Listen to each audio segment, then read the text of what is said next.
Thank you. Great to be with you all tonight. One of my favorite parts of the arrest story, since you just reminded me of it, Gabe, as you were telling the story. But so that was, I think it was a Wednesday. Is that right? It was a Wednesday, and I was teaching an online class, and I had just gone over. We were only going to sing 3 psalms and go home for dinner. That's all it was. It wasn't this big thing. And I pull in. I knew I was probably missing the first song.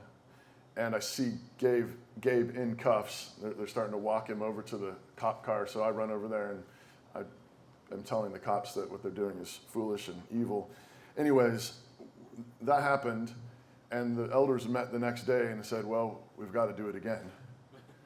And so we immediately sent out an email to the congregation and said, you all know this has happened. Friday, we're going to meet again, 3 psalms and go home for dinner.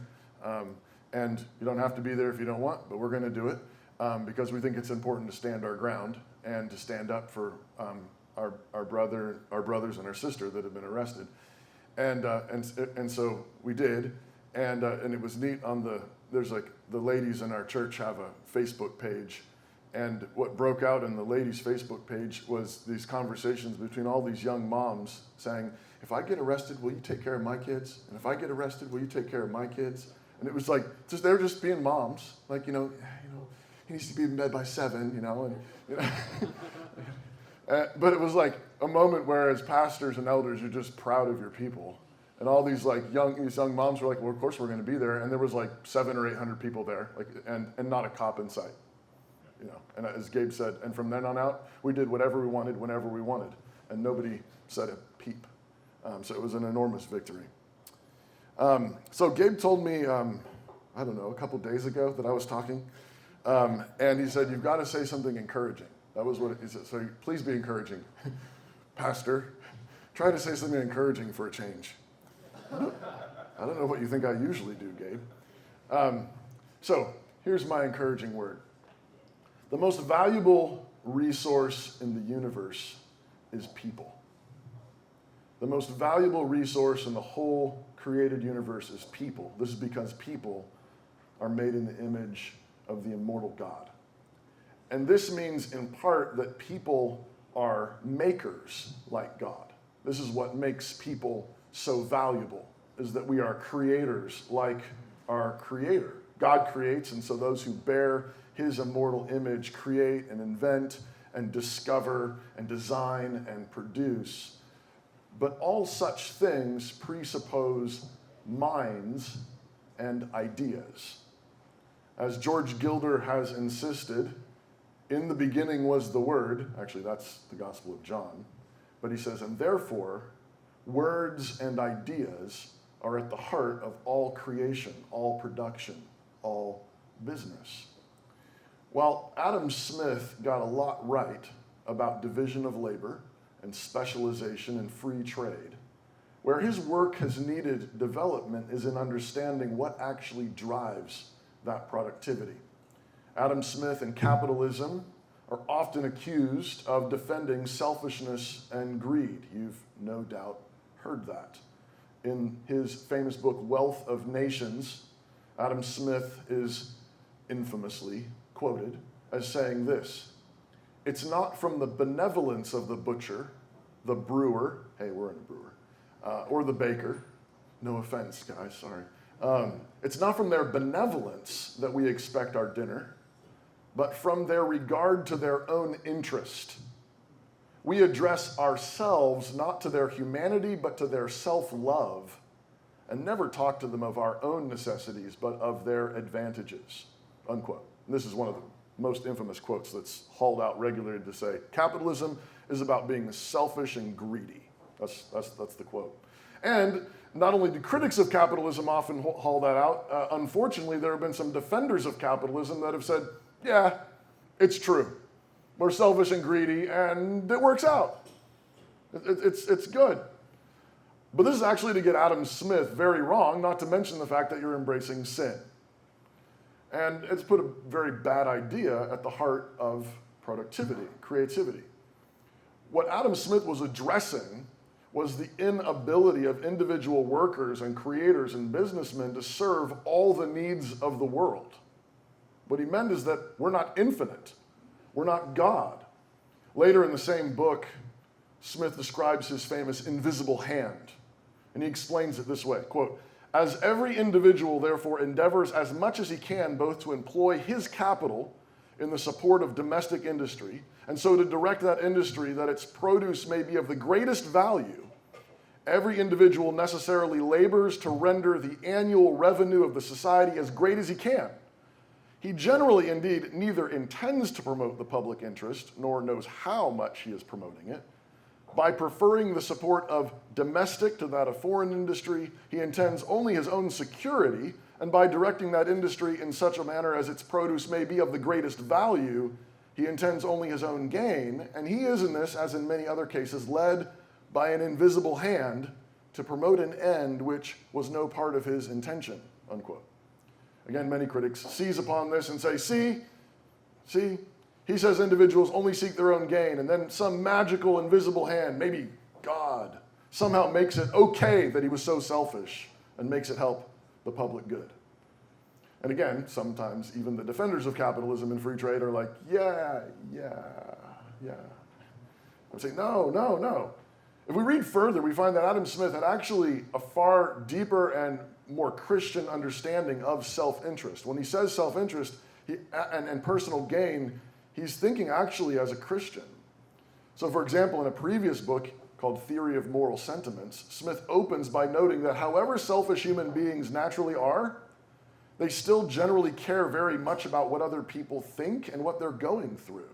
The opening of the book is all about sympathy.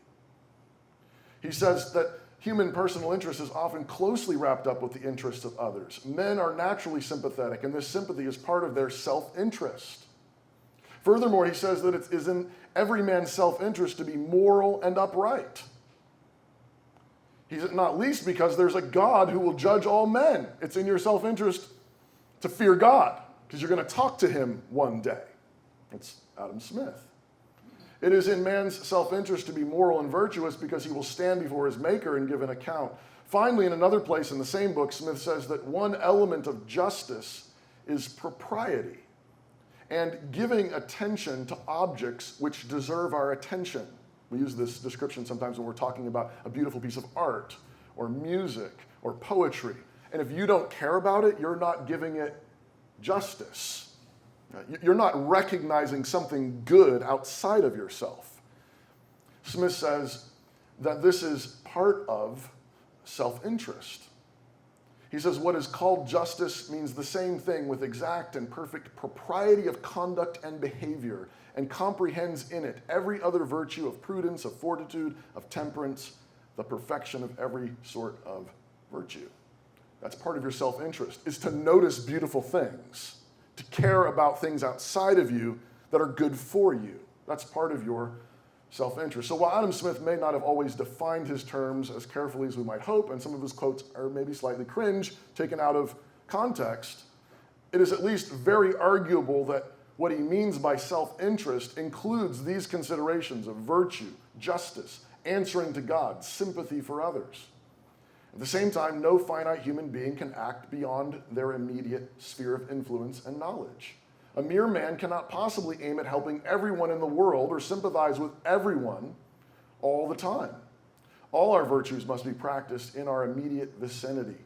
Self-interest and self-love must not be self-centered or greedy or selfish, but if the second greatest commandment is to love your neighbor as yourself, this actually requires some self-awareness, self-interest. In fact, in Ephesians, a husband is commanded to love his wife as he loves himself, as he loves his own body. Paul insists that it is in his own self-interest to love his wife like this, because a man who loves his wife like this loves himself, Paul says. And of course, all of this is based on imitating the love of God in that same text, as Christ loved the church. And why did he love the church? Not only to make her lovely, but in order to present her to himself, all glorious. Christ died out of self-interest. It is simply glorious that his self-interest included us. So this is the fundamental idea of capitalism and creativity and business making and productivity. Giving. It's the exact opposite of what many accuse us of. Just as God created in the beginning, and all things were created as pure gifts, so too, true human ingenuity, entrepreneurship, and productivity imitates the Creator by creating in order to give gifts to others. The free market is truly free because it is the free exchange of gifts. It truly is more blessed to give than to receive, but that doesn't mean we must refuse all gifts. Wise businessmen know that in order to keep giving the gifts they most want to give to others, they have to receive gifts in return in order to keep giving. This is what a payment is. It is the gift given by the consumer in exchange for the gift we have given them in the product or service. While incentives certainly matter, and there are certain laws of incentives that tend to come true over time in societies, human beings are not fundamentally materialistic appetites. We are not fundamentally materialistic appetites. We are embodied souls, covenantal beings, and covenants are made and kept and renewed fundamentally through the exchange of gifts. But in order to be a good gift giver, you must be a constant student. You must be constantly learning. You must be studying your resources, your abilities, your assets, and you must be studying God's world and how it works, and studying opportunities, needs, difficulties, challenges, and of course this includes studying the people you want to serve. What are their needs, challenges, difficulties? In the beginning was the Word.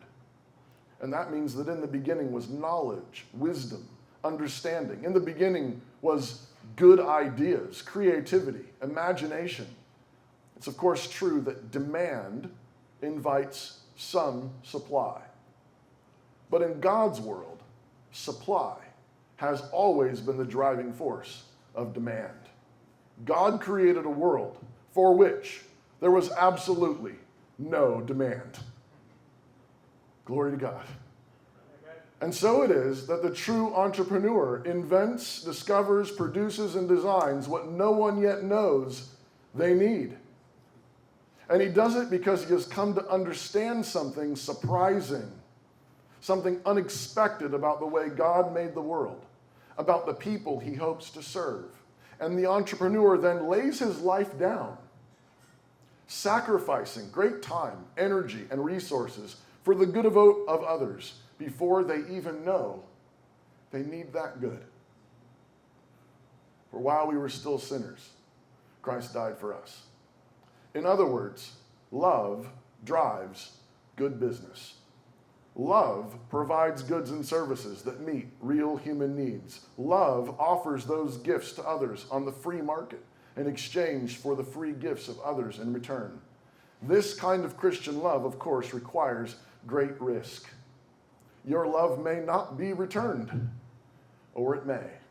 If you receive enough gifts in return, you may be able to continue giving those gifts. I don't mean for this to be overly philosophical or vague.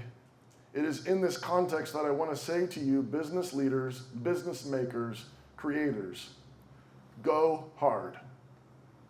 The world wants you to feel bad for working hard, for making money, for growing your businesses.